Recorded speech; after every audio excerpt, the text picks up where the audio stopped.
Existem poucos nomes no esporte que são tão gigantes, tão conhecidos quanto o dele. Hoje, a gente vai mergulhar na saga de Cristiano Ronaldo, uma das figuras, sem dúvida, mais impactantes da história do futebol. Olha, a história dele é uma verdadeira jornada de herói. Parece até roteiro de filme. E a pergunta que guia nossa análise é justamente essa: como é que um garoto de uma ilha tão pequena consegue se tornar um rei do mundo? Para entender isso, a gente tem que voltar lá para o começo de tudo. Então vamos lá para o primeiro capítulo dessa história. A gente vai ver a jornada desse menino saindo de uma ilha remota em Portugal, direto para o palco principal do futebol mundial. Tudo começa aqui, na Ilha da Madeira, em Portugal. Cristiano Ronaldo dos Santos Aveiro nasceu numa família bem humilde, sabe? O pai era jardineiro, a mãe cozinheira. Ele cresceu com poucos recursos, mas já mostrava um talento com a bola que era, bom, era fora do comum. E a ascensão dele foi assim meteórica. Mas por trás dessa velocidade toda teve um sacrifício pessoal enorme. Imagina só, com 12 anos de idade, ter que deixar a família, os amigos, tudo para trás e se mudar sozinho para o continente, tudo isso para correr atrás de um sonho. Essa decisão, tão cedo na vida, foi o que começou a forjar o caráter dele. E foi lá na Inglaterra, sob o comando do lendário Sir Alex Ferguson, que aquele talento puro, ainda meio bruto, foi lapidado e transformado em uma habilidade de nível mundial. Ele não só melhorou o drible e o chute, mas se transformou por completo, tanto fisicamente quanto taticamente. Virou uma verdadeira máquina de vencer. E essa máquina de vencer o levou para o próximo grande capítulo, Madrid. E foi ali que ele deixou de ser apenas um grande jogador para se tornar uma lenda do esporte, reescrevendo todos os livros de recordes. Para começar, em 2009 o Real Madrid desembolsou 94 milhões de euros por ele. Na época foi a transferência mais cara da história do futebol. Uma pasta gigantesca que, como a gente vai ver, se pagou. E muito. Agora, se liga nesse número, 450. Essa foi a quantidade de vezes que ele balançou as redes pelo Real Madrid. É uma marca absurda que o colocou para sempre como o maior artilheiro da história do clube. E o mais impressionante, ele alcançou essa marca em apenas 438 jogos. A relação entre esses dois números é o que realmente mostra o nível de domínio dele. É exatamente isso. Ele fez mais gols do que o número de partidas que jogou, uma média de mais de um gol por jogo, ao longo de 9 anos, num dos clubes mais exigentes do planeta. É uma consistência que, sinceramente, é sobre-humana.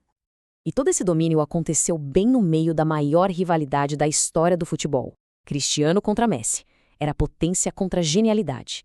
Essa competição entre os dois não só levou eles a novos limites, mas mudou completamente o que a gente entendia como sucesso no esporte. Números que antes pareciam impossíveis viraram um novo padrão de grandeza. E qual foi o resultado de tudo isso? Bom, uma coleção de troféus que é simplesmente monumental. Nesses 9 anos, ele liderou o Real Madrid a uma das fases mais vitoriosas de toda a sua história, conquistando a Europa ano após ano. Mas a história dele não parou por aí, não. Mesmo depois de sair de Madrid, ele continuou buscando novos desafios, sempre provando que o seu impacto continuava o mesmo, não importava a camisa que ele vestisse.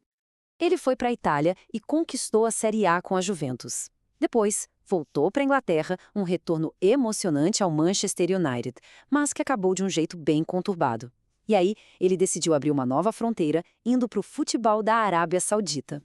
E essa mudança para o Oriente Médio, claro, dividiu opiniões. Para muita gente, foi o sinal do fim da carreira dele em altíssimo nível.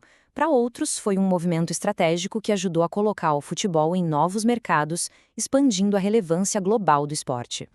E no meio disso tudo, tem uma coisa que nunca mudou: a carreira e o legado dele com a seleção de Portugal. Lá, ele é sem a menor sombra de dúvida um herói nacional. Os números, mais uma vez, falam por si. Ele não só virou o maior artilheiro da história de Portugal, como quebrou o recorde mundial de gols por seleções masculinas, e ele continua aumentando essa marca, aliás. No fim das contas, ele entregou o que mais importava: títulos. A conquista da Eurocopa em 2016 foi aquele momento que o cravou, para sempre, como a maior lenda do futebol português. Ponto final. Bom, chegando ao final dessa jornada, o que fica de tudo isso? O que Cristiano Ronaldo representa, para além dos gols, dos troféus, dos recordes todos? O legado dele vai muito além do campo. Ele se tornou um símbolo de um jeito de pensar, de uma mentalidade. Aquela ideia de que com uma dedicação quase obsessiva e uma autoconfiança de ferro, é possível chegar ao topo, não importa de onde a pessoa venha. E ninguém resume melhor essa filosofia do que ele mesmo com essa frase. É a moral da história toda dele. O talento pode até abrir a porta, mas é o trabalho incansável que faz a gente atravessá-la e se manter lá em cima. Isso tudo nos deixa com uma reflexão final, que vai muito além do futebol. A saga de Cristiano Ronaldo nos força a perguntar, no fim das contas, o que define a grandeza? É o dom natural com que a gente nasce ou é a disciplina incansável com que a gente cultiva esse dom? A história dele, bom, ela oferece uma resposta bem convincente para essa pergunta.